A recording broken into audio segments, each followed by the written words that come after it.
नमस्कार भाइयों, आपने हिरण्याक्ष नामक राक्षस की एक कथा अवश्य सुनी होगी, जिसमें वह पृथ्वी को ले जाकर किसी समुद्र में छुपा देता है और फिर श्री हरि विष्णु वराह अवतार लेकर उस राक्षस का वध करते हैं और पृथ्वी को पुनः उसकी कक्षा में स्थापित करते हैं। यह कथा सुनकर आपके मन में विचार आता होगा कि जब समुद्र पृथ्वी पर ही है तो फिर उस राक्षस ने पृथ्वी को समुद्र में कैसे डुबाया था। और हो सकता है कि कोई एंटी हिंदू आपके धर्म का मजाक उड़ाते हुए यह प्रश्न पूछ भी ले तो आप उसको क्या जवाब दोगे। चिंता मत करिए, हम आपको बताते हैं। इस प्रश्न का उत्तर जानने के लिए आपको वराह अवतार की एक छोटी सी कथा को समझना होगा। तो चलिए जानते हैं हिरण्याक्ष और वराह अवतार से जुड़ी हुई एक रोचक कथा। हिरण्याक्ष और हिरण्यकश्यपु सतयुग के एक शक्तिशाली राक्षस थे और वह एक श्राप के कारण राक्षस बने थे।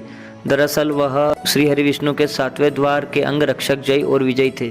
एक बार की बात है जब ब्रह्मा जी के मानस पुत्र सनकादिक मुनि श्री हरि विष्णु के दर्शन करने पहुंचे, तब जय और विजय ने उन्हें अहंकारवश रोक दिया।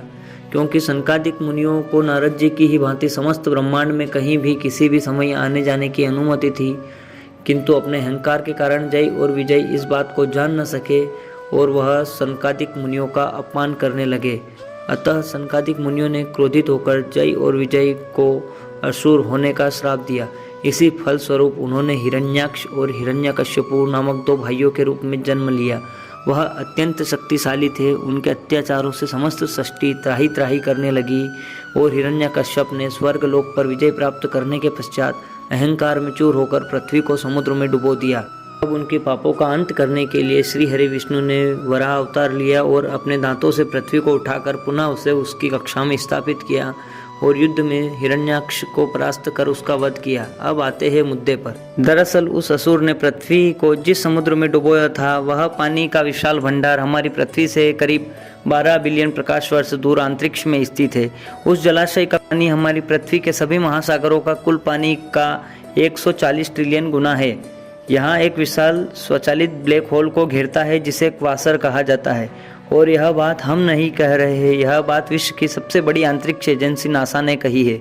उनके मुताबिक खगोल विज्ञान की 2 टीमों ने ब्रह्मांड में इस जलाशय की खोज की है। इस जलाशय की तुलना आप शास्त्रों में वर्णित जलाशय भवसागर से भी कर सकते हैं। याद रहे, सनातन धर्म किसी भी अफवाह या दंत कथा से नहीं बनता।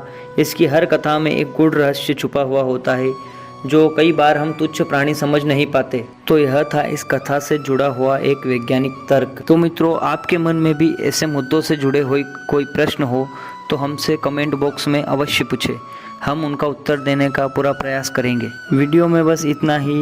यदि आपको यह वीडियो अच्छी लगी हो तो आप ऐसे ही अन्य पौराणिक व रोचक कथाओं के बारे में जानना चाहते हैं, वीडियो को लाइक करें, चैनल को सब्सक्राइब करें। हृदय से धन्यवाद।